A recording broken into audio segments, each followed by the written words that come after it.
السلام علیکم ناظرین، میٹرو میٹرز کے نئے ایپیسوڈ کے ساتھ میں ہوں آپ کا میزبان اختر شاہین رند۔ ناظرین، آپ دیکھ ہی رہے ہوں گے میڈیا پر ویسے تو ہر طرف آہ و وقع ہے، احتجاج ہے، مطالبات نامنظور ہو رہے ہیں۔ اسلام آباد میں ایک آپ نے دیکھا کہ کیسے جنگی صورتحال ہو گئی، وہاں سرکاری ملازمین پر جس طرح سے تشدد ہوا اور اس کا سلوک ہوا، تو ان کے بھی مطالبات تھے۔ اسی طرح آپ دیکھیں ہیلتھ سیکٹر کی ہم بات کریں گے آج۔ ہیلتھ سیکٹر میں جو سندھ کا ہیلتھ سیکٹر ہے پورے صوبے میں، اس میں بھی مطالبات لوگوں کے اب زور پکڑتے جا رہے ہیں، اور گرینڈ ہیلتھ الائنس جو فارم ہو چکا تھا پہلے ہی، اس نے ایک بار پھر احتجاج کی کال دے رکھی ہے، اور یہ احتجاج انہوں نے 15 فروری سے کرنے کا اعلان کیا ہے۔ آج ہمارے ساتھ موجود ہیں وائی ڈی اے سندھ کے رہنما ڈاکٹر محبوب اور جی ایچ اے کے عہدیدار اور ینگ نرسز ایسوسی ایشن کے نمائندے جناب اعجاز کلیری صاحب ہمارے ساتھ موجود ہیں۔ السلام علیکم ڈاکٹر محبوب۔ اعجاز صاحب بہت شکریہ آپ کا، آپ ہمارے ساتھ موجود ہیں۔ اور ناظرین، ہم ان سے بات چیت کا آغاز کریں گے کہ اب پھر کیا ایسا ہو گیا ہے کہ جس کی وجہ سے پھر انہیں روڈ پر آنا پڑ رہا ہے۔ اس سے پہلے بھی یہ لوگ کئی مرتبہ روڈ پر آ چکے ہیں، اور پھر مذاکرات ہوئے، پھر اس کے بعد انہوں نے اعتبار کر لیا محکمہ صحت کے آفیشلز پہ، لیکن اب کیا صورتحال ہے انہی سے پوچھتے ہیں۔ ڈاکٹر محبوب صاحب بتائیے، اب کیا مسئلہ ہو گیا ہے؟ تھینک یو شاہین بھائی، آپ لوگوں نے ہمارے مسئلے ہائی لائٹ کیا۔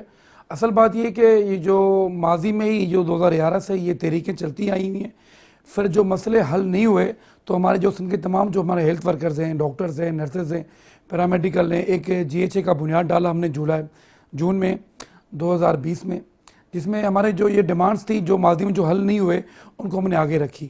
تو یہ ہوا کہ جو ہم نے لاسٹ جو ہم نے جون 2020 میں جو پروٹیسٹ کیا تھا گرینڈ ہیلتھ الائنس کا، جس میں 5-6 دن ہماری پروٹیسٹ بھی ہوئے تھے، او پی ڈیز کا بائیکاٹ بھی ہوا تھا، او ٹیز کا بھی بائیکاٹ ہوا تھا، تو پھر انہوں نے مسئلہ حل نہیں کیے۔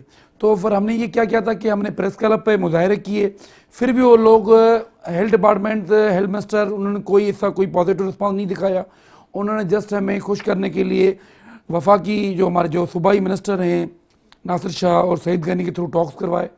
پہلی بار بھی ناکام گئے، سیکنڈ بار دوبارہ جب ہم پروٹیسٹ کیا پریس کلب پہ، دوبارہ ان کا جو منسٹر آیا تھا سعید غنی، انہوں نے ہمیں جھوٹے وعدے کیے، کوئی پراپر ٹائم نہیں دیا، مسئلے حل نہیں کیے۔ جب تک اب ہیلتھ ڈپارٹمنٹ اور سندھ گورنمنٹ ہم نے یہی چاہتی ہے کہ جب تک یہ لوگ باہر روڈوں پہ نہیں آئے ہم ان سے مذاکرہ نہیں چاہتے۔ ہم نہیں چاہتے کہ دوبارہ پیشنٹ کو دربدر کریں، ڈاکٹر روڈوں پہ آئیں، مریض باہر نکلیں۔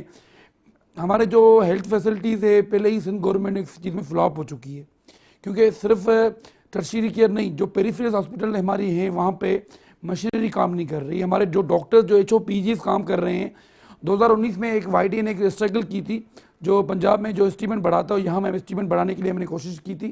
اس میں یہ ہوا تھا کہ جو ایچ او پی جیز کی جو پے بڑھائی تھی تمام ٹرشیری کیئر میں، صرف جناح اور این ایس ایچ کو چھوڑ کے پی جیز کی جو ایریئرز ہیں 75 وہ ابھی تک نہیں بڑھائی دی گئی۔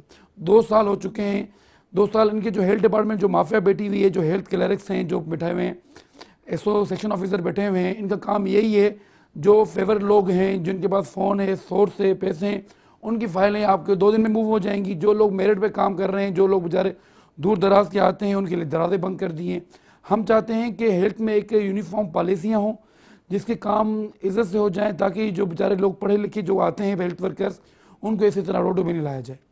اعجاز کلیری صاحب آپ کی طرف آؤں گا، آپ پن پوائنٹ کر کے تھوڑا بتائیں کہ کیا سیدھا کیا مطالبات ہیں اب آپ کے؟ دیکھیں، ہمارے مطالبات جو ہے وہ بڑے پرانے مطالبات ہیں، جس میں خاص طور پہ نرسنگ کا جو ہے وہ 40 ایئر فارمولہ 2019 میں اپروو ہوا، 2019 گزر گیا، 2020 گزر گیا، 2021 فروری میں ہم چل رہے ہیں، ابھی تک وہ امپلیمنٹیشن کی طرف نہیں جا سکا، ریگولیشن کی طرف نہیں جا سکا۔ اس کے بعد ہمارا 2019 میں ہیلتھ پروفیشنل الاؤنس نرسز کا پرٹیکولرلی جو ہے وہ اپروو ہوا ہے، وہ ابھی تک ٹیک اپ نہیں ہو پایا اور نوٹیفائی نہیں ہوا۔ اس کے بعد کووڈ نرسز جو ایس پی ایس پاس ہیں ان کو رکھا گیا، اور ابھی تک ان کو ریگولرائزیشن کے لیے سمری نہیں دی گئی۔ 4 پروٹیسٹ ہو چکے ہیں، جھوٹے وعدے کر دیے جاتے ہیں۔ اس کے بعد ہمارا شہدا پیکیج ہے، ہم سے یہ وعدہ کیا گیا کہ شہدا پیکیج بالکل دیا جائے گا۔ سیکیورٹی کا مسئلہ تھا کہ سیکیورٹی بل پاس کر دیا جائے گا تاکہ ڈاکٹر، نرسز اور پیرامیڈیکل جو ہیلتھ کیئر ورکرز ہیں، جو ہیلتھ کیئر پرووائڈرز ہیں، ان کو سیکیور کیا جائے گا، مگر ابھی تک ہمیں سیکیورٹی کچھ بھی نہیں دی گئی۔ سب سے بڑا ایڈمنسٹریٹو جو فیلیور ہے سندھ گورنمنٹ کا، ہیلتھ ڈپارٹمنٹ کا، اس وقت گرینڈ ہیلتھ الائنس کے 3 مظاہرے ہو چکے ہیں بہت بڑے، اس کے باوجود ہیلتھ منسٹر نے ایک مرتبہ بھی ہمیں ٹائم نہیں دیا، اور ان کا جو رویہ ہے وہ سوتیلی ماں جیسا ہیلتھ کیئر سسٹم میں ہے. بذات خود وہ بھی ڈاکٹرز ہیں, اس کے باوجود یہ جو سلسلہ چل رہا ہے اور جس طریقے سے ہمیں ٹارگٹ کیا جا رہا ہے اور جس طریقے سے ہمیں مارا پیٹا جاتا ہے, ہاسپٹلس میں لوگ آ کے مار پیٹ کرتے ہیں, ہم سیکیور نہیں ہیں. جب ہم اپنے گھر میں, ہم اپنے ہاسپٹلس میں تحفظ ہمیں نہیں دیا جا رہا, تو ہم کیسے جو ہے نا پیشنٹس کو کیئر دے پائیں گے. تو اس وقت جو حالات ہیں وہ بڑے ڈیفیکلٹ ہیں, جس کی وجہ سے 12 ہمارے ساتھ انہوں نے وعدے کیے. وعدہ خلافی کرنے کے بعد جو ہے جب ہم ان کے پاس جاتے ہیں تو وہ ہمیں آفس میں ٹائم نہیں دیتے, ہمارے ایشوز کو ریزالو کرنے کی کوشش نہیں کرتے, اور صرف وہاں پہ ہنسی مذاق ہوتی ہے. جب ہماری آفیشیل میٹنگز ہوتی ہے ہیلتھ سیکٹریز کے ساتھ یا مختلف وزراء کے ساتھ, تو وہاں پہ صرف مذاق بنایا جاتا ہے, ایشوز کو ریکٹیفائڈ نہیں کیا جاتا, جس کی وجہ سے یہ ان کا میجر ایڈمنسٹریٹو فیلیور ہے. مذاق بنائے جاتے سے کیا مراد؟ ایگزیکٹلی مذاق یہ بنایا جاتا ہے, وہاں ہمیں بلا کے مطلب اس طریقے سے ڈیل کیا جاتا ہے کہ شاید ہم ان سے بھیک مانگ رہے ہیں. ہم اپنے رائٹس کی بات کرتے ہیں, وہ ہمیں سمجھتے ہیں کہ یہ کوئی بھیکاری ہیں, یہ بھیک مانگنے آئے ہیں اور ان کو جو ہے چائے اور بسکٹ پلا کے ٹال دیا جائے. تو اب یہ رویہ نہیں چلے گا, اور ایسا اب نہیں چلے گا. اب جو بھی ہوگا کہ وہ آفس ڈیکورم کے تحت چلے گا, اور اسی ٹائم جو ہے وہ آفس میں بیٹھ کے معاملات حل کیے جائیں گے, تو یہ پروٹیسٹ ختم ہوگا. ورنہ 15 تاریخ سے جو پروٹیسٹ ہونے جا رہا ہے وہ اس ٹائم تک ختم نہیں کیا جائے گا جب تک گرینڈ ہیلتھ الائنس کے اپر سے لوور لیول تک, باٹم ٹو اپر تک جو مسائل ہیں وہ حل نہیں کیے جائیں گے. ہم بھی تھک گئے ہیں بار بار, اور ہر 3-6 مہینے بعد جو ہے پروٹیسٹ کرنا. ہمارے اوپر ایک دبا لگ چکا ہے کہ یہ پروٹیسٹر ہیں. ہم پروٹیسٹر نہیں ہیں, ہم ہیلتھ کیئر سیکٹرز کی ریڑھ کی ہڈی کہلاتے ہیں. ہمیں بار بار یہ ریڑھ کی ہڈی کو مچلنے کی اور کمر توڑنے کی کوشش کرتے ہیں جو ہیلتھ سیکٹرز والے ہیں, اور ہمیں خود مجبور کرتے ہیں. میں آج آپ کے پروگرام کی توسل سے سی ایم سندھ کو اور بلاول زرداری صاحب کو بتانا چاہتا ہوں کہ آپ کی جو ایڈمنسٹریشن بہتی ہے ہیلتھ سیکٹر میں, وہ ہمیں خود مجبور کرتی ہے اور بارہا مجبور کرتی ہے کہ آپ پروٹیسٹ پہ آئیں تاکہ گورنمنٹ پہ جو ہے پریشر ڈیولپ ہو. ہم نہیں چاہتے کہ مخالفین ان کو جو ہے پریشرلائز کریں اور بند گلی میں لے کے جائیں. ہم چاہتے ہیں کہ کو ورکنگ ریلیشن شپ ان کے ساتھ بلٹ ہو, کیونکہ یہ ہمارے ایڈمنسٹریٹو ڈپارٹمنٹ ہے, ہم ان کے انڈر میں کام کرتے ہیں. تو جب تک یہ ریلیشن شپ کو بلٹ نہیں کریں گے, بہتر نہیں کریں گے, اور ہمارے مسائل وہ حل نہیں کریں گے, تب تک ہم ایک پیج پہ نہیں آئیں گے. اگر وہ چاہتے ہیں کہ ہم ایک پیج پہ ہوں تو ہمارے جو جینین ایشوز ہیں ان کو فل فور ریزالو کریں, اور ہیلتھ منسٹر ہمیں فل فور ٹائم دیں تاکہ ہمارے ساتھ وہ بیٹھ کے تمام چیزوں پہ ڈسکشن ہو اور پراپر پلاننگ کے تحت معاملات حل کیے جا سکیں. یہ بتائیے کہ آپ نے پریس کلب پہ بھی آپ نے کئی دفعہ پروٹیسٹ کیا, اور پچھلے پروٹیسٹ میں جہاں میں بھی تھا ہم نے بھی اس کو کور کیا تھا, تو آپ کو نوٹیفیکیشن ملا تھا, آپ لوگوں نے کہا تھا کہ جی ہو گئے, ہمیں وعدے ہو گئے, وعید ہو گئے سارا, تو اس وقت تو خوشی خوشی آپ لوگ چلے گئے تھے. پھر دیکھیں بالکل یہی ہے کہ ہم ٹرسٹ کی بنیاد پہ جو ہے نا یہ وڈرا کرتے ہیں پروٹیسٹ کو, مگر انہوں نے بار بار جو ہمیں یقین دہانی کروا کے اپنا ٹرسٹ کھو دیا ہے.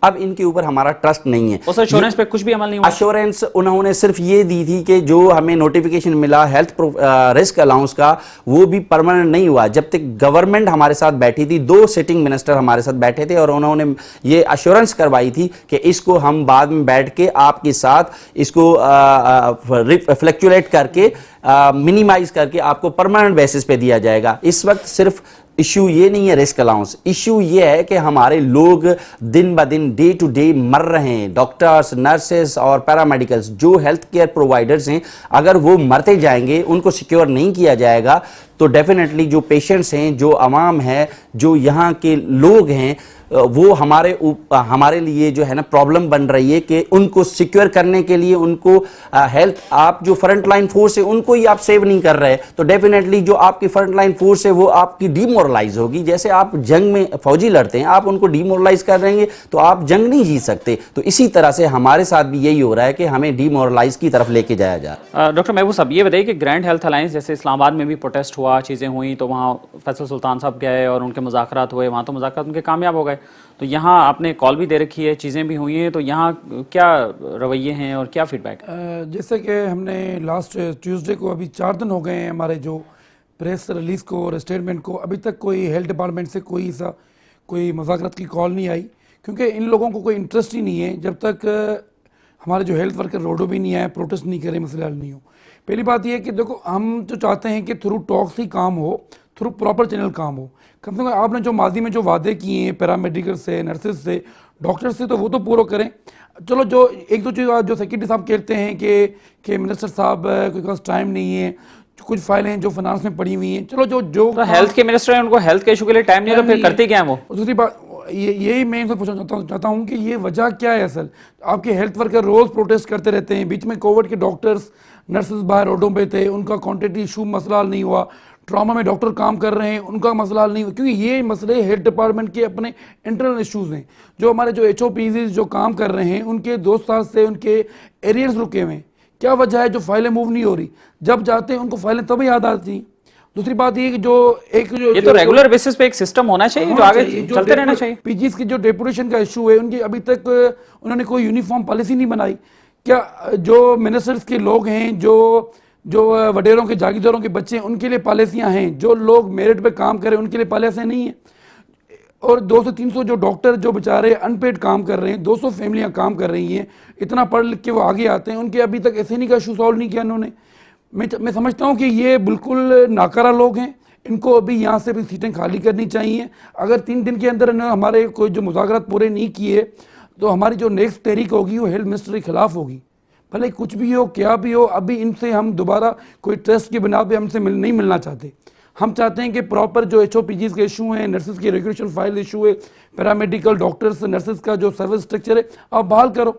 2 دن پہلے پنجاب میں اور اسلام آباد میں جو لانگ جی ایچ اے نے پروٹیسٹ کیا, وہاں دیکھو ہاتھوں ہاتھ کام ہو گیا, نوٹیفیکیشن نکل آ گیا. پھر فیڈرل گورنمنٹ نے پنجاب کو نوٹیفیکیشن جاری کر دیا کہ ان کو 25% پے بڑھا کے دی. سندھ گورنمنٹ ابھی تک سو رہی ہے, ان کو بس پیسے چاہیے, کہاں سے کہاں پیسے کمانے ہیں. کیونکہ گورنمنٹ سیٹ اپ جو بھی ہے نا ہمارے, اس کی جو ایمرجنسیز ہیں گورنمنٹ سارے این جی او چلا رہی ہے. پی پی ایچ آئی, مرف, سی ایل ایف, سارے ان کے ڈپارٹمنٹ چلا رہی ہیں این جی او. ان کے بجٹ کہاں جا رہے ہیں؟ کوئی ہے انویسٹیگیشن کرنے والا؟ ہم چاہتے ہیں کہ دیکھو, ہم چاہتے ہیں کہ پراپر کام ہو. ہم اگر کورٹ میں بھی جائیں گے, کورٹ میں ہمارے مسئلے حل نہیں ہوتے, فائلیں میں پینڈنگیں پڑی ہوتی ہیں, لوگوں کے پروموشن کے ایشو رکے ہوئے ہیں, کوئی حل کرنے والا نہیں. آخری حل ہمارا یہی ہے, روڈوں پہ آنا. اس بار جو ہماری جو پروٹیسٹ کی جو اسٹریٹجی ہے, ہماری یہی کوشش ہوگی کہ او پی ڈی ہم بند نہ کریں, کیونکہ سندھ گورنمنٹ تو کبھی مسئلہ حل کرے گی نہیں. ہم کوئی ایسا نیوٹرل وے نکالیں گے کہ پرامن احتجاج کریں, تمام سندھ کے لوگ. میں اسی طرف یہی آپ سے پوچھنا چاہ رہا تھا کہ دیکھیں, جب بھی آپ پروٹیسٹ پہ جاتے ہیں اور چیزیں کرتے ہیں تو لامالا پھر پیشنٹ سفر کرتے ہیں, اور مریض تو پھر آپ ہی کو سمجھتے ہیں نا کہ جی ڈاکٹر نہیں ہے, تو اس وجہ سے ہم لوگ سفر کر رہے ہیں. کہ 1 سال ہو گیا ہے, ہمارے کراچی کی بات کرتے ہیں, یہاں ٹرشیری کیئر میں سٹی اسکین کی مشینیں ریڈی نہیں ہیں. اب وہ باہر جو رپورٹ ہیں 20-25 ہزار کی, لوگ کہاں سے افورڈ کریں گے؟ اوپر سے ان کو ایم ٹی آئی لگا ہوا ہے, اور کافی عرصے سے خرابیں لگتا ہے, اس کی بھی انہیں کوئی فکر نہیں ہے. کوئی فکر نہیں ہے. اگر آپ ڈائریکٹر سے بات کرو, جے پی ایم سی ڈائریکٹر سے بات کرو, این ایس سی ڈائریکٹر سے بات کرو, سول سے بات کرو, بس ایک ایڈمنسٹریٹر بٹھا دیے لوگوں کو خوش کرنے کے لیے. جہاں جاؤ تو بس خوش کرنا ہے ان کو, کام ان کو بات اس پہ بھی کرنی چاہیے, اور کسی وقت ہم ضرور کریں گے کہ یا تو جتنے سرکاری آفیشیلز ہیں, الیکٹڈ لوگ ہیں, ان پہ پرائیویٹ علاج پہ پابندی ہونی چاہیے. ان کو چاہیے کہ سرکاری اسپتال میں ہی ان کا علاج ہونا چاہیے, کوئی نہیں ہونا چاہیے. ریمبرسمنٹ کراتے ہیں, لاکھوں کروڑ روپے کی ریمبرسمنٹ ہوتی ہے, اس طرح سے چیزیں ہو جاتی ہیں. میں تو کہتا ہوں کہ جو بھی ہیلتھ آفیشیلز ہیں, ان پہ نیب کی انکوائریاں ہوں, جو ان کے جو اثاثے بنائیں کیسے بنائیں. جو ڈائریکٹرز ہیں, ایم ایس ہیں, ڈی ایچ او, انہوں نے ہاسپٹل کو برباد کیا ہے.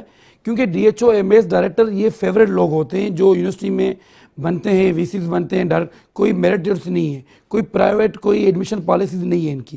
اب فار ایگزامپل ایک پی جی کمیٹی جو ہماری جو پی جی سے انٹریکشن ہوتی ہے, پی جیز کی تمام جو لوگ بیچارے پڑھ کے پارٹ 1 پاس کرتے ہیں, ان کا پارٹ 1 ایکسپائر ہو جاتا ہے. لوگوں کے پاس کوئی پالیسی نہیں ہے ان کے پاس کہ پی جی انڈکشن میں پالیسیاں, کوئی فیور ہوگا, کوئی فون آئے گا تو اس کے لیے پی جی انڈکشن ہو جائے گی. میرٹل لوگ کہاں جائیں گے, لوور کلاس کے لوگ کہاں جائیں گے؟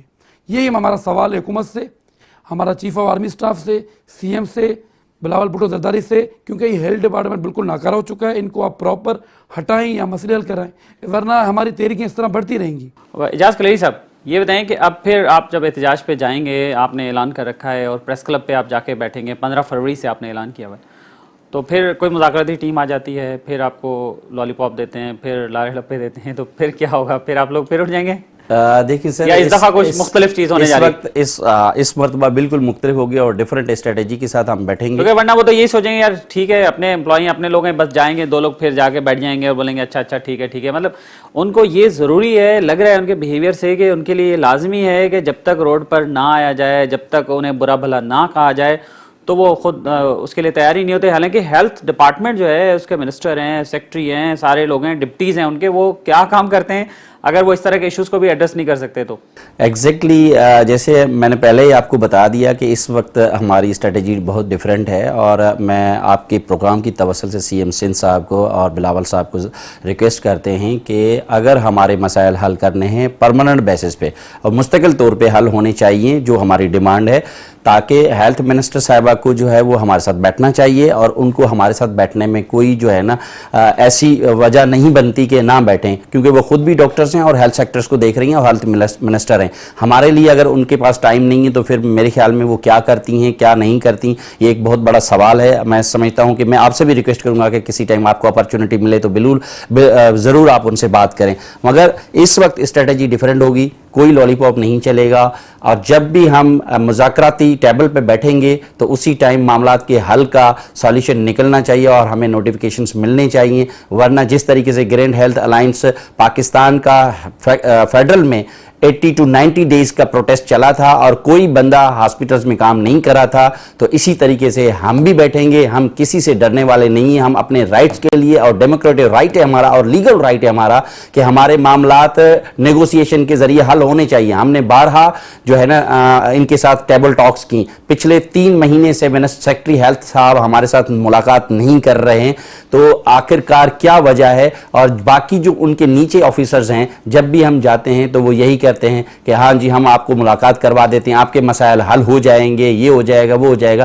میں یہ سوال ان سے پوچھتا ہوں ایگزیکٹلی کہ اگر ان کی ایک دن 4 دن 8 دن کی سیلری کاٹی جائے یا 1 مہینے کی سیلری بند ہو جائے تو وہ اپنے بچوں کی ہیلتھ، اپنے بچوں کی ایجوکیشن، اپنے گھر کے معاملات کیسے چلائیں گے؟ لوگوں کو، ہماری نرسز جو کووڈ نرسز ہیں جو ریگولرائزیشن کے لیے پریشان ہیں، ان کی تیسرے اور چوتھے ٹرمز کی جو ہے ان کو سیلری روکی ہوئی ہے، 3 مہینے کی سیلری نہیں مل رہی۔ وہ بچے کہاں جائیں؟ وہ بچیاں، میری بہنیں کہاں جائیں جو رو رہی ہیں، جن کے پاس کھانے کے پیسے نہیں ہیں؟ اور اس وقت بھی انہوں نے جب اسٹریٹجی پبلسس کمیشن کی بنائی تو تمام لوگوں کو چھاچروں سے، مٹھی سے، میرپور سے، شکارپور سے، لاڑکانہ سے بچوں کو اور فیمیلز کو جو پریگننٹ بچیاں تھیں جن کے پاس کوئی نہیں تھا، جن کے پاس 11 بچے جن کی اولادیں، ان کو اٹھا کے کراچی میں پوسٹ کر دیا۔ بالکل غلط اسٹریٹجی تھی، اب ان کو پیسے لے کے موڈیفائی کر کے بھیجا جا رہا ہے۔ بہت شکریہ آپ کا اعجاز کلیری صاحب۔ ڈاکٹر محبوب آپ کا بھی بہت شکریہ۔ اور ناظرین، ہم نے اس ایشو پر گفتگو کی۔ اب آپ خود سوچ سکتے ہیں کہ بہت سارے لوگ جو سیاسی وعدے اور نعرے لگاتے ہیں ان کی اصلیت کیا ہے اور واقعی پریکٹیکلی وہ کیا کرنا چاہتے ہیں، عوام کو کتنا صحت کی سہولیات وہ دینا چاہتے ہیں۔ اس سے آپ خود ہی اندازہ لگا لیں کہ وہ مسائل حل نہیں کر رہے، ڈاکٹرز، پیرامیڈکس، نرسز سب احتجاج پہ جا رہے ہیں، تو پھر اسپتالوں میں کام کون کرے گا اور اس کے ذمہ دار کون ہے، یہ اب آپ خود ہی فیصلہ کریں۔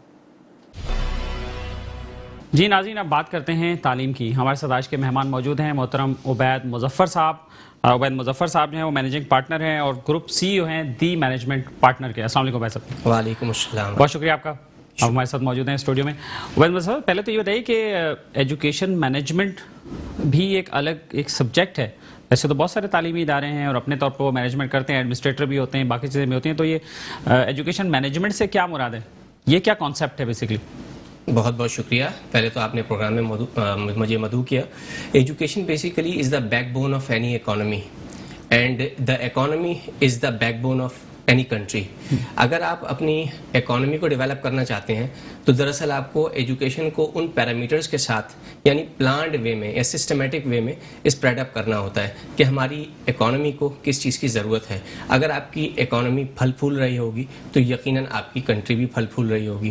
اس کی سمپل سی ایگزامپل میں کچھ اس طرح سے دیا کرتا ہوں کہ اگر آپ نے انڈرسٹینڈ کرنا ہے کہ what is the difference between education management and non education management, how will you differentiate, تو اس کو اس طرح سے انڈرسٹینڈ کر لیں کہ آپ کا معاشرہ کیا ایجوکیٹڈ بن رہا ہے یا الٹریٹ بن رہا ہے۔ The very very basic difference you can say کہ اگر آپ ڈفرینشیٹ کرنا چاہیں کہ ایجوکیشن اور لٹریسی میں کیا فرق ہے، تو اگر آپ کا معاشرہ بچے کے اندر یہ 3 صلاحیتیں پیدا کر رہا ہے، جو میں اپنے تجربات کی روشنی میں سمجھتا ہوں کہ مجھے یہی تجربات ملے کہ اگر آپ کے بچے کے اندر یہ 3 صلاحیتیں پیدا ہو رہی ہیں تو یقیناً آپ ایک ایجوکیٹڈ معاشرہ پروان چڑھا رہے ہیں، ورنہ you are just spreading up the illiteracy.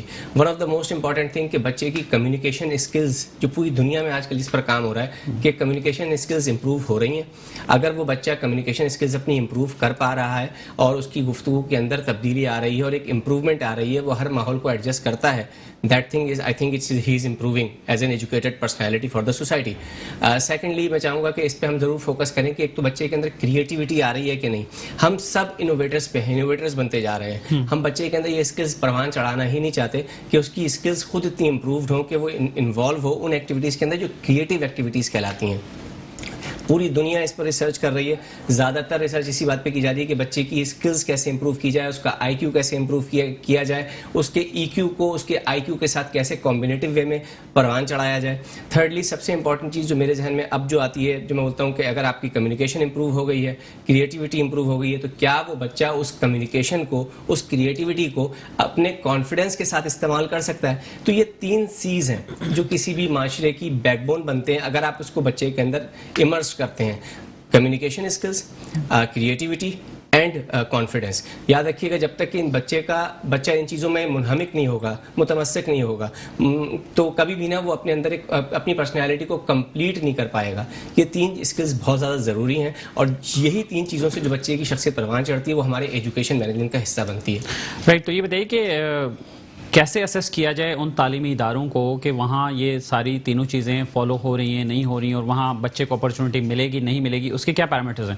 دیکھیے, there are 2 type of systems in Pakistan جو آج کل دیکھ رہے ہیں, whether it's a centralized model of schooling system, whether it's a franchise model of schooling system. In both ways, سب سے important چیز جو مجھے اپنے تجربات کی روشنی میں ایکسپیرینس کرنے کا موقع ملا پاکستان کے تعلیمی نظام کے حوالے سے, وہ یہ رہا کہ جی آپ کو سب سے پہلے تو فالو کرنا چاہیے جو ہم لیک کر رہے ہوتے ہیں, ٹوٹل کوالٹی مینجمنٹ. پوری دنیا اس وقت اس کے اوپر ریسرچ کر رہی ہے. ہمارے آپ جہاں پر بھی جس بھی کنٹری کی مثال لیں جس نے پاس میں گرو کیا, one of the most important example is China, جس نے اپنا ایجوکیشن مینجمنٹ دنیا سے منوایا ہے ریسنٹلی, جس پر ہر قسم کی پابندیاں لگی ہیں, جس کے اسٹوڈنٹس کو بین کیا گیا مختلف ممالک نے. آپ دیکھ ہی رہے ہیں ریسنٹلی بھی, آپ یہ کہہ لیجیے کہ خبروں میں چیز عام ہوئی ہوئی ہے کہ چائنا کے اسٹوڈنٹس کو بین کیا جاتا ہے مختلف کہہ لیجیے کہ ممالک کے اندر. لیکن جب آپ دیکھیں گے تو انہوں نے ٹوٹل اپنے ایجوکیشن مینجمنٹ کو ٹوٹل کوالٹی مینجمنٹ کے پیرامیٹرز کے اوپر کہہ لیجیے کہ انہینس کیا, اسٹیبلش کیا. ہاؤ ٹو, اس کو چھوٹی سی ایک ایگزامپل سے سمجھاؤں گا کہ جب مجھے ایک موقع ملا کہہ لیجیے کہ اسیسمنٹ اینڈ ایویلیوشن کے حوالے سے فیکٹ فائنڈنگ مشن کے ساتھ جانے کا, ایک پبلک سیکٹر کا ایک ادارہ ہے جس کے ساتھ مجھے موومنٹ کا موقع ملا, تو ہم نے جب وہاں پر ایجوکیشن مینجمنٹ ایک ایجوکیشن انسٹیٹیوشن کا آڈٹ کیا, آڈٹ اینڈ انشورنس کے حوالے سے, کوالٹی اینڈ کنٹرول کے حوالے سے جب ہمیں وہاں جانے کا موقع ملا, جب ہم نے مانیٹرنگ کی تو ہمیں اندازہ یہ ہوا کہ ٹی کیو ایم کے بیسک پیرامیٹرز جو مختلف مینجمنٹ کنسلٹنٹس یا مختلف کنسلٹنسی فرمز بھی اپلائی کر رہی ہوتی ہیں, وہ ہمارے یہاں تھوڑی سی لیکنیس پائی جاتی ہے, اس کے حوالے سے تھوڑی توجہ نہیں دی جاتی. تو میں سمجھتا ہوں کہ ٹی کیو ایم بہت امپورٹنٹ ہے. سیکنڈلی, مارکیٹ کے اندر ایپیٹائٹ تو بہت ہے, جیسا آپ جانتے ہیں کہ اس وقت ہمارا 40% ٹوٹل جو تعلیمی نظام ہے اس کا 40% مدارس پر, 40% پبلک سیکٹر ایجوکیشن سسٹم پر, اور 20% جو ہے اسے پرائیویٹ سیکٹر کے ہاتھ میں. تو ابھی پرائیویٹ سیکٹر نے بہت زیادہ مزید گرو کرنا ہے, لیکن ساتھ ہی ساتھ میں اتنا ضرور کہوں گا کہ جو اس وقت ہمارا پرائیویٹ سیکٹر ہے وہ کیونکہ کووڈ-19 کی وجہ سے بہت زیادہ متاثر ہوا ہے. ہمارے مالیاتی حالات جو پرائیویٹ سیکٹر کے اداروں کے ہیں وہ بہت اچھے نہیں ہیں. تو اس وقت جو چیز میں دیکھ رہا ہوں جو انٹرنیشنل مارکیٹ میں بھی نظر آ رہی ہے, mergers and acquisition is the solution. اس کے لیے ہمارے جو بڑے ادارے ہیں یقیناً وہ اگلے وقتوں میں مجھے لگتا ہے کہ وہ کئی سارے ایسے اداروں کو ایکوائر کریں گے, اور میں سمجھتا ہوں کہ ان کے آنے سے ہمیں مزید فرق نظر آئے گا. رائٹ, تو یہ بتائیے کہ پرائیویٹ سیکٹر میں اور پبلک سیکٹر میں تو کچھ ادارے ہیں جس پہ کام کریں, پرائیویٹ سیکٹر میں آپ کیا سمجھتے ہیں کہ جو ریسرچ کا عنصر ہے وہ کتنا امپورٹنٹ ہے, اور اس میں پاکستان کی ترقی میں مزید وہ کس طرح سے رول ادا کر سکتے ہیں, نہ صرف ترقی میں بلکہ ہمارے بچوں کو واقعی میں ایجوکیٹڈ بنانے میں بھی؟ بہت اہم سوال کیا ہے آپ نے. میں اس طرف توجہ دلاؤں گا کہ جی technically technology driven school set up جو ہے وہ ہمارا مستقبل ہے. جیسے آپ دیکھ ہی رہے ہیں پوری دنیا میں ای کامرس کا بوم آ چکا ہوا ہے. اگر ہم صرف نظر کر رہے ہیں, اگر ہم اس کے اوپر توجہ نہیں دے رہے ہیں, تو یقیناً ہم اپنی طرف سے یہ کوتاہی کر رہے ہیں. میں کیوں کہتا ہوں کہ technically technology driven school setups, کیونکہ ہمارے یہاں ہر قسم کے اسکولز آپ کو ملیں گے, لیکن جو فوکس کرتے ہوں ٹوٹلی اس چیز کے اوپر جو اس وقت مارکیٹ میں ہمارا مستقبل بننے والی ہے, ویدر یو ایکسیپٹ اور ناٹ. ہمارے جو نیبر کنٹریز ہیں ان کے اندر بھی بہت تیزی سے ای کامرس کا بوم آیا ہے, ڈیجیٹل اکانومی کی طرف لوگ جا رہے ہیں, پیمنٹ مرچنٹس کال کیے جا رہے ہیں دوسرے ملکوں سے. ہم چاہ رہے ہیں کہ ہماری کولیبریشنز اس بہاف پر بنے کہ ہمارا ملک ڈیولپ کرے, گرو کرے. تو ہمیں بھی بہت زیادہ سی پیک کے توسط سے بھی میں یہی چاہوں گا کہ سب سے پہلے تو ہمارے پاس انٹرنیشنل پیمنٹ مرچنٹس آئیں تاکہ ہمارا ملک ٹیکنیکلی ڈیولپ ہو سکے، جو کہ ہمارے یہاں کیونکہ ابھی تھوڑی سی ٹیکنالوجی کی ڈیولپمنٹ اس حوالے سے نہیں ہو سکی ہے، کیونکہ ہم نے ابھی اس پہ اسے کہہ لیں یکسو ہو کر، یکجا ہو کر، یک سمت میں ہو کر اس کی طرف کوشش نہیں کی ہے۔ رائٹ، تو آپ کیا سجیسٹ کرنا چاہیں گے کہ کیا چیزیں ہونی چاہیے؟ آپ ریسرچ بھی کرتے ہیں اور انالیسس بھی دیکھتے ہیں، اکانومی سے بھی جڑے ہوئے ہیں، تو آپ کیا ریکمینڈ کرتے ہیں؟ میں ریکمینڈ یہی کروں گا کہ جتنا زیادہ ہمارے ہاں ابھی جس انداز سے ایجوکیشن ایک دم سے فلو ہوا ہے اور بہت زیادہ ہمارے نیو ادارے اس کے اندر آئے ہیں، وہ واقعتاً جس طرح سے کہتے ہیں نا کہ ریسرچ اینڈ ڈیولپمنٹ، تو واقعتاً وہ research and development per invest کریں۔ دیکھیے ریسرچ اینڈ ڈیولپمنٹ 2 کتابیں پڑھنے سے نہیں آتی، اس کے لیے باقاعدہ آپ کو ایک وقت خرچ کرنا پڑتا ہے، ایک انرجی خرچ کرنی پڑتی ہے، ایک ریسورسز موبلائز کرنے پڑتے ہیں۔ ہمارے یہاں رواج یہ ہو چلا ہے کہ چاہے وہ کہہ لیجیے لوکل اسکولنگس ہوں، یعنی پرائیویٹ سیکٹر کے جو لوکل اسکولنگ ہوں، کیونکہ دیکھیں پبلک سیکٹر میں تو آپ کو پتہ ہے کہ ایک روٹین ایکشن چلنا ہے، مدارس کے اندر آپ کو پتہ ہے کہ جی 5 سیگمنٹس ہیں، جس پر میں ابھی گفتگو دوں تھوڑی سی تفصیلی، کہ ایک سیگمنٹس ہونی سے اپرووڈ ہو کے چیزیں آتی ہیں۔ لیکن جو پرائیویٹ سیکٹر ہوتا ہے نا، اس کا کام یہ نہیں ہے کہ وہ دوسروں کی صرف نقالی کرے، اور ہم اب بیسیکلی انوویٹرز بن کے رہ گئے ہیں۔ ہمیں چاہیے کہ ہم کریٹیوٹی کی طرف دھیان دیں، جتنا زیادہ ہم کریٹیوٹی کی طرف دھیان دیں گے، کریٹیوٹی پر اپنا سرمایہ خرچ کریں گے، اپنا ہیومن ریسورس، اپنا ہیومن کیپٹل موبلائز کریں گے، اتنا ہی زیادہ ہمارے سسٹمز کے اندر تبدیلیاں آئیں گی اور ہم ایک اچھی نسل پروان چڑھا سکیں گے۔ آپ کے خیال میں آن لائن کی جیسے بات ہوئی کہ بھی ٹیکنالوجی ڈریون جو ہے وہ ایجوکیشن سسٹم ہونا چاہیے، چیزیں ہونی چاہیے، تو ہمارے یہاں تو ابھی بھی بہت سارے مسائل ہیں اسکولس میں۔ بڑے شہروں میں تو جنہیں ٹیکنالوجی کا استعمال بھی کافی زیادہ ہے، لیکن چھوٹے شہروں میں، دیہات میں، وہاں جو رورل ایریاز میں جو اسکولس ہیں وہاں ان میں تو یہ ساری فیسلٹیز اویلیبل نہیں ہیں۔ تو آپ کیا سمجھتے ہیں کہ ہم اس طرف آگے بڑھ سکتے ہیں مزید تیزی سے؟ بالکل بڑھ سکتے ہیں۔ دیکھیے جو میں نے آپ کے سامنے بھی ایک مثال رکھی نا، میں نے عدد و شمار وہ رکھے ہیں جو گورنمنٹ کے خود کے ہیں، کہ پاکستان کے اندر 100% ایجوکیشن مینجمنٹ سسٹم جتنا بھی ہمارے پاس ہے، جو ایجوکیشن سیکٹر ہے، اس کے اندر 40% آپ کے مدارس ہیں، جو آپ کی بیک بون ہے، جو سب سے بڑی NGO ہے۔ حکومت پاکستان کو چاہیے کہ سب سے پہلے تو ان پہ انویسٹ کرتی، ٹھیک ہے۔ سیکنڈلی اس کے ساتھ ساتھ حکومت پاکستان کو چاہیے کہ جو پبلک سیکٹر کے ادارے ہیں ان کے اندر ٹیکنالوجی ڈریون سیٹ اپس لگائے جائیں۔ ہاؤ ٹو کہ ان کے پاس تو ساری فیسلٹیز اپنے پاس موجود ہے نا، وہ تو 100 کہہ لیجیے کنٹرول ہے، تو ہمیں چاہیے کہ ان کی ایجوکیشن مینجمنٹ کے حوالے سے سسٹم میں تھوڑے سے تبدیلیاں لائیں، جو کہ ایسی ہوں جو ٹیکنوکریٹس ایسے لوگ ہوں جو تبدیلی اس کے اندر محسوس کریں کہ ہاں جی ہم اس کے اندر یہ چیزیں ایڈ کریں گے تو اس سے ویلیو ایڈ ہوگی اور ہماری نسل کا فائدہ ہوگا۔ رائٹ، تو یہ بتائیے مدارس کے حوالے سے آپ نے بات کی، تو ابھی ریسنٹلی گورنمنٹ نے بھی تو 5 وفاق جو ہیں وہ اور اس میں ایڈ کیے ہیں، تو اس کو آپ کس نظر سے دیکھتے ہیں؟ دیکھیے میں نے ابھی جیسے آپ کے سامنے فیگرز رکھے بھی کہ 40% ہمارے ایجوکیشن سیکٹر کا مدارس پر مبنی ہے۔ ہمارے پاس آلریڈی 5 سیگمنٹس، میں کبھی بھی لفظ سیکٹ یا ڈینومینیشن یوز نہیں کرتا، کیونکہ میں اسلام کو اسلام کے طور پہ مارکیٹ کرنا پسند کرتا ہوں، اور میں بحیثیت مسلمان اپنے آپ کو ایک اسلامی کی کہلانا پسند کروں گا۔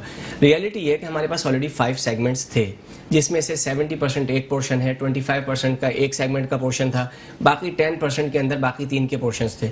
اگر ہم انہی کو تھوڑا سا اور گروم کرتے، ٹیکنیکلی اسٹرانگ کرتے، اور ان کی چیزوں کو جن کی جو ان کے پازیٹیو اسپیکٹس ہیں اس کے ساتھ ساتھ کولیبریٹ کر دیتے اس کو ٹیکنالوجی کے ساتھ، تو یقیناً یہ ٹیکنیکلی اور اسٹرانگ ہو جاتے۔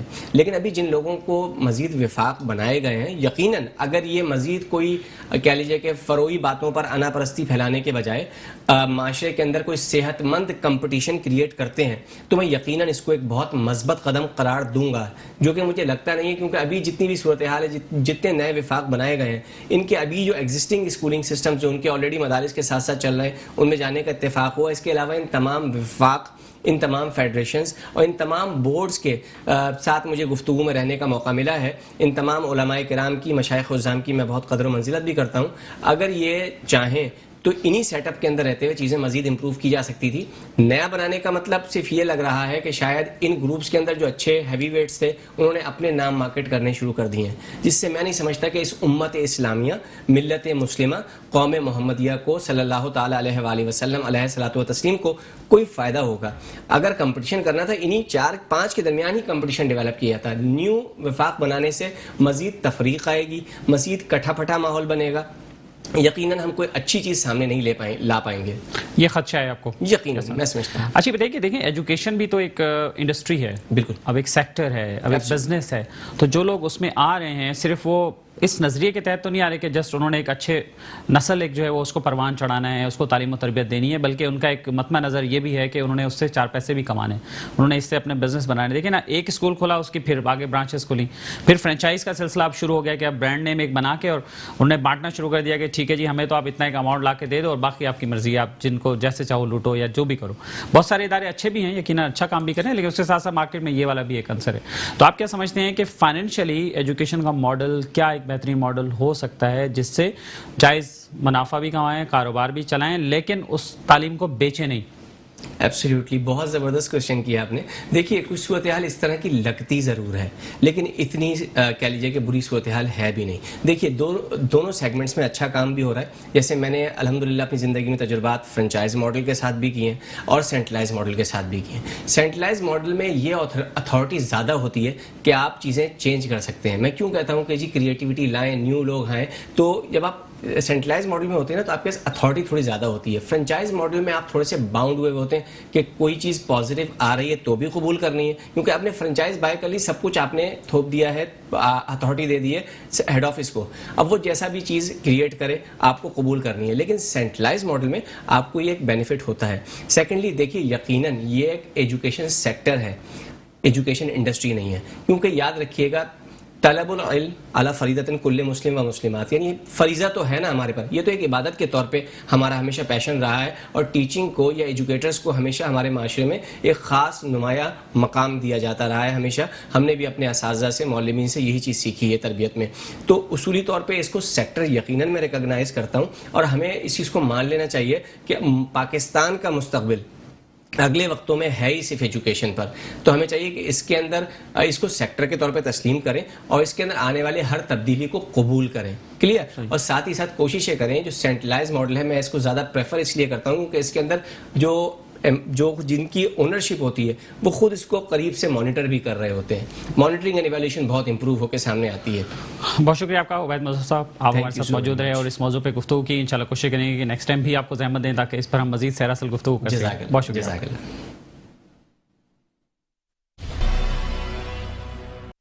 جی ناظرین, اب بات کرتے ہیں صحت کے حوالے سے ایک ایسے شعبے کی کہ دیکھیں عموماً جب بیمار ہوتا ہے بندہ تو وہ اسپتال جاتا ہے, ڈاکٹر کے پاس جاتا ہے, اور اسپتال جو ہمارے قائم ہوئے ہیں وہ ایلوپیتھک طریقہ علاج ہے. لیکن اس کے علاوہ اور بھی کئی ایک طریقے ہیں جو دنیا بھر میں بھی رائج ہیں, مختلف ممالک میں استعمال ہوتے ہیں, اور پاکستان میں بھی وہ طریقے موجود ہیں. ہم بات کریں گے ہومیوپیتھی کی. ہومیوپیتھی بھی ایک ایسا طریقہ علاج ہے کہ جس پر بہت سارے لوگ بلیو کرتے ہیں اور انہیں وہاں سے شفا بھی ملتی ہے. لیکن صورتحال یہ ہے کہ پاکستان میں جس طرح سے ایلوپیتھک طریقہ علاج کو پروموٹ کیا گیا, اس کو ترقی دی گئی, اسی طرح سے ہومیوپیتھی طریقہ علاج پر توجہ نہیں دی گئی. گو کہ ہومیوپیتھی طریقہ علاج بہت ساری بیماریوں میں افیکٹو ہے, کاسٹ افیکٹو ہے, فوری دستیاب ہوتا ہے, اور اس میں بھی ایک بڑی تعداد میں لوگ جو ہے وہ کام کر رہے ہیں. اسی حوالے سے ہم بات کریں گے. ہمارے ساتھ آج مہمان موجود ہیں محترم ڈاکٹر جاوید شاہ. ڈاکٹر جاوید شاہ صاحب سابق صدر ہیں نیشنل کونسل آف ہومیوپیتھی کے, اور اس کے ساتھ ساتھ ڈاکٹر جاوید شاہ صاحب بانی ہیں ہومیو فزیشین سوسائٹی کے بھی. السلام علیکم ڈاکٹر جاوید صاحب, بہت شکریہ آپ کا. آپ کا بھی بہت شکریہ, اور میں خاص طور پہ آپ کا شکریہ ادا کروں گا کہ آپ نے اتنا ہاٹ ایشو ہے جو ہیلتھ کا, جو کافی زمانے سے ہم اس میں جدوجہد میں لگے ہوئے ہیں کہ ہومیوپیتھک طریقہ علاج کو بھی فروغ دیا جائے.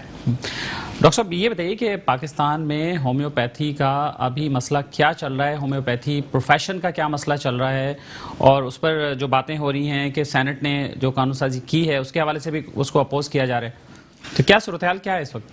اس میں جو صورتحال ہے, ہومیوپیتھک طریقہ علاج جو ہے باقاعدہ یہ عوام الناس کا پسندیدہ طریقہ علاج ہے, اور اس میں بہت ساری ایسی پیچیدگیاں ہیں جو کہ ابھی تک گورنمنٹ کی طرف سے ہمیں کوئی مطلب جو ہے نا رزلٹ نہیں ملا ہے.